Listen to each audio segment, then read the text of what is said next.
I know this sounds absolutely insane, so bear with me. I, 38 years old, have an unusual domestic situation. My best friend for my entire life has been Adam, 38 years old. We've known each other since we were babies. Adam is gay. I was the first person he came out to, and he was my roommate for a long time after his parents found out, and things got ugly. He married his husband John, 39 years old, who was also a close college friend of ours, so we've all been tight for a long time. I've decided that I'm not the marrying type, but I did want to have children, and Adam and John also wanted a family, so we decided to unalive two birds with one stone. We have two sons, 6, 8, both of which are biologically mine, and Adam and John are each the biological father of one of the boys. It's worked out way better than we could ever have hoped. This year we decided to go in together on a bigger house and live together. The boys are getting to the age that they could do with their own rooms, and all us adults have been roommates before, so we know we live well together, plus it would simplify things a lot. The boys love us all being in the same house, and it's a good arrangement for everyone. Adam has been talking to his parents for the last couple of years, and they are trying to repair the relationship. He has been feeling positive about it. He asked, and we all agreed that they could come visit the Saturday after Thanksgiving and meet the boys. Adam had already explained the living situation. Because we always thought of the kids as all of ours and the kids call us all their parents, it didn't really occur to me that the biological parentage would be an issue for Adam's parents. Things were okay, and everyone was behaving until we put the kids to bed. I went to my room to give the others some space to talk. I heard Adam raise his voice a little but decided not to get involved. Not long after, his mum knocked on my door and asked to talk. It boiled down to she and her husband wanted to know which of the boys was their grandson. They both favour me right now more than Adam and John, so it's not obvious. I had a suspicion that something was up, so I told her that she needed to talk to Adam and John about it. They refused to answer the question because both boys are their children, so she wanted me to. It turned into a really uncomfortable situation. Adam and his dad aren't speaking, and I've gotten some messages from his mum trying to backtrack but also press for info at the same time. A friend of mine said that while it was smart to not disclose without consulting Adam and John, we're delving into jerk territory by refusing to explain the biological relationships involved, and it's not wrong for the grandparents to want to know, especially since John's parents know. They only know because they were very involved with helping us with the pregnancies, and when the boys were tiny since my parents have passed on, however. Am I the idiot? Now for a few comments before the update. Comment 1. Not the idiot at all. If they can't recognise that both children are their grandchildren, then Adam should go no contact with them, although obviously that's up to Adam. The favouritism could potentially be very damaging for the kids. Comment 2. Just tell them that both sets of sperm were mixed together for insemination so none of you know. Now for the update. Hey everyone, thanks for reading my last post. So, a lot has happened in the past 3 days. After the whole ordeal with Adam's parents, things were tense around the house. We all sat down and had a long talk about how to handle the situation. Adam was really hurt by his parents' insistence on knowing which boy was biologically his. John was upset too, but he was more focused on how it was affecting Adam and the kids. The next day, Adam's mum sent me another message. She apologised for the awkwardness, but still hinted that she felt entitled to know about her biological grandson. I didn't reply. Instead, I showed the message to Adam and John, and we agreed that it was best to keep a united front. We decided that if Adam's parents couldn't accept both boys as their grandsons, then maybe they weren't ready to be a part of our family's life. On Monday, Adam's parents called. They wanted to come over and talk. We were hesitant, but Adam felt it was important to give them another chance to understand our family dynamic. They came over that evening, and we all sat in the living room. It was a bit awkward at first, but Adam took the lead. He explained how our family works, how we all love the boys equally, and that their insistence on knowing the biological details was hurtful. His parents listened, and there were some tears. They admitted that they were struggling to understand, but wanted to try. The conversation was going well until Adam's dad made a comment about traditional family values and how our situation was complicated. Adam got upset, and the discussion quickly went south. Voices were raised, and the boys could hear the commotion from their rooms. John and I stepped in to calm things down. We suggested that maybe it was best to take a break from the conversation and revisit it another time. Adam's parents agreed, and they left, but the air was still heavy with unresolved tension. The following day we focused on the boys and tried to keep things normal for them. We went to the park, played games, and just enjoyed our time together. but in the back of our minds, we were all worried about what would happen next with Adam's parents. That evening, as we were putting the boys to bed, there was a knock on the door. It was Adam's mum, alone this time. She was crying and said she needed to talk to us. We were all wary, but we let her in. She told us that she and Adam's dad had a big fight after leaving our house. She said that she didn't want to lose her son again or miss out on being a part of her grandson's lives, regardless of biology. We talked for a long time, and it seemed like she was beginning to understand. She asked if she could spend some time with the boys, just doing normal grandma stuff. We were cautiously optimistic and agreed to a trial period where she could visit and spend time with the boys under our supervision. Adam was emotionally exhausted but hopeful. John was supportive, and I was just glad to see some progress. We all went to bed feeling a little lighter, but we knew that Adam's dad was still a wild card. The next morning we woke up to find a letter on our doorstep. It was from Adam's dad. In the letter he apologized for his behavior and admitted that he was scared of what he didn't understand. He asked for a chance to make things right and to be a part of the boys' lives. We haven't responded yet. We're not sure if it's genuine or just another attempt to get what they want. Adam is torn, and John and I are trying to be there for him. We're going to take some time to think about it and talk it over. For now, the boys are happy and oblivious to the adult drama, and we want to keep it that way. We're planning a small trip this weekend, just the four of us, to get away and clear our heads. We'll see what happens when we get back. Now for the comments. Comment 1. You're not the idiot for protecting your kids from potential favoritism and hurt. It's a tough spot, but you're doing right by your family. Stick to your guns and maybe consider family counselling if Adam's folks can't respect your boundaries. It's all about what's best for the boys. Comment 2. Had a similar issue when my sister adopted. Our parents were fixated on blood ties. It took a lot of firm conversations and setting boundaries before they finally got it. It's hard, but standing your ground now sets the tone for respect in the future. Hang in there. Now, for the next story. When I, 26-year-old female, was 7 years old, I lost my dad. My mum remarried when I was 9 years old. My stepsister, 29-year-old female, was 12 at the time. We had very different experiences with the whole blending of the families. I didn't really want it to happen and wasn't exactly looking to make them my new dad and sister. They never really became that either, but I have accepted that they are family. With my stepsister, her mum chose not to be in her life, and she always longed for a family where she had a mom and maybe some siblings. It made us all living together uncomfortable, with me and her wanting very different things, and her dad and my mum really unhappy with how I felt about us becoming a real family, as they would put it. We're all okay now. Not so close. But no hate or animosity there anymore. At least it was hidden well until this. So my stepsister married when she was 20 years old and had her son then too. She lost her husband 2 years ago. Her son is now 9 years old. My stepsister has met a man, a widower, and he has 2 kids under 3 years old. They are trying to get to the point where they move in together, but her son is not really blending with them, which is how she said it. He's not unkind or rude, but he's not really making an effort, is how she views it. And he has said he doesn't want to be part of the new family she wants. They decided to go away for the weekend together and see if that would be a good experience and whether it would help them bond. She said her son ignored when the 3-year-old wanted to hold his hand, and then he didn't want to sit with her partner, who was also looking at the stars on their first night there. He also didn't want to take photos with them all. So she decided I needed to talk to him as someone who also lost my dad. She said the adult me could give him a more mature insight into everything. I told her I would talk to him, but I would not read from a script. She told me to just be honest. I did talk to her son. I assured him that how he was feeling was okay and that I had felt the same way. I told him it was okay for his feelings to change, and I answered honestly that mine hadn't really. They had just softened so I could like them as people, even if they weren't my dad and sister.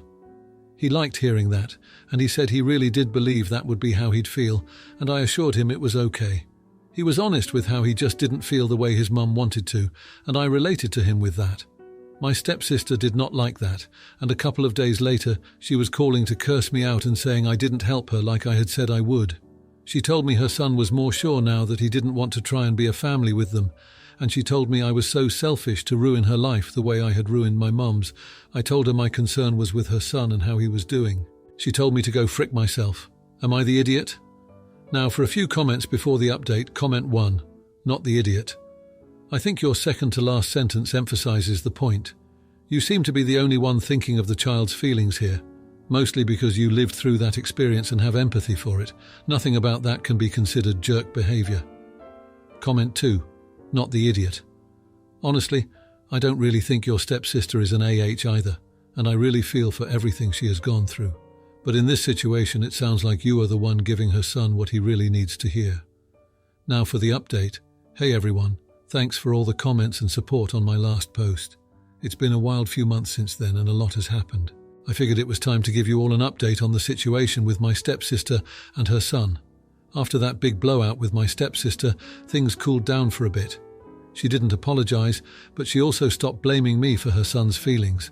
I guess she realized that I was just being honest with him, and that's what he needed. We didn't talk much though, which was probably for the best. Her son, my nephew, started seeing a therapist to help him work through his feelings about the new family dynamic. He's been doing a lot better since then. He's still not super excited about the whole step-family thing, but he's not as resistant as he was before.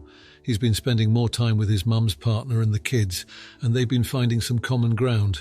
They've started doing game nights once a week, which seems to be helping. My stepsister's partner has been really understanding through all of this. He's been patient with her son and hasn't been pushing him to bond. I think that's been key in helping her son warm up to him a little. They've even started working on a model airplane together, which is something her son is really into. But just when things seemed to be getting better, my stepsister's partner's ex-in-laws got involved. They've been trying to get more visitation with the kids, and it's been causing a lot of stress. They don't think my stepsister is a good influence on their grandkids, and they've been pretty vocal about it. It's been tough on everyone, especially the kids who don't understand what's going on. In the midst of all this, my mum and stepdad have been trying to sell their house. They're planning to downsize now that all of us kids are grown up. But the selling process has been a nightmare. They've had a couple of buyers back out at the last minute, and it's been really frustrating for them. They're stressed out, and it's been causing some tension between them. As for me, I've been trying to stay out of the drama as much as possible. I've been focusing on work and my own life. But it's hard not to get pulled back in when it's your family. I've been there for my nephew as much as I can, and I've been trying to support my mom and stepdad through the house selling process.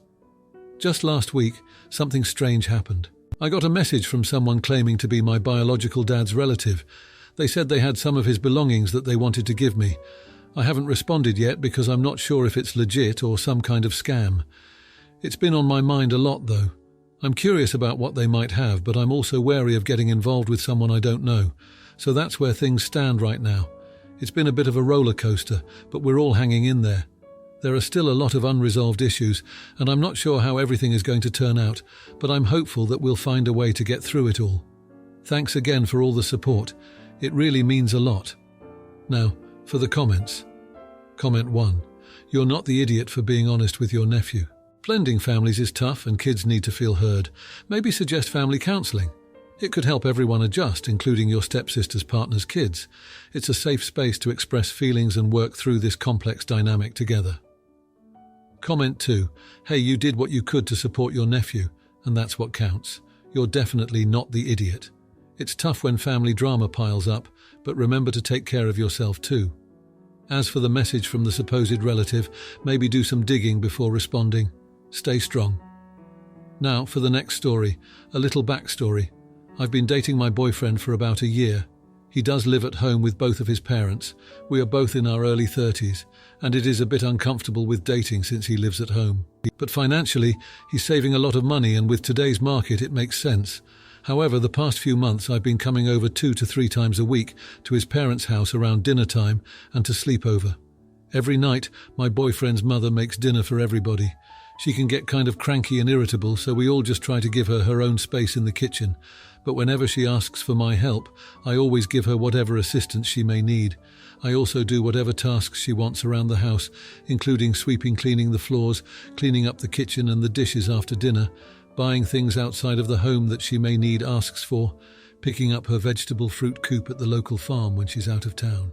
Over Thanksgiving Day weekend, my boyfriend asked his parents if I could sleep over Saturday night.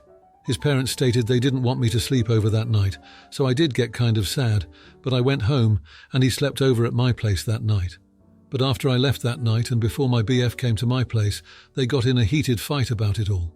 His mum stated, "She shows up right at dinner and we feel like she's freeloading. She doesn't offer to help out or help out while I'm cooking. She doesn't help prepare the food with me. while his dad said, "I don't like having her here because it feels like I can't be comfortable when she's around." My boyfriend said he did defend me during this argument with his parents. He said that he listed off things of how I helped her in past instances and gave examples of how I always clean up the kitchen and I always do everything she asks of me.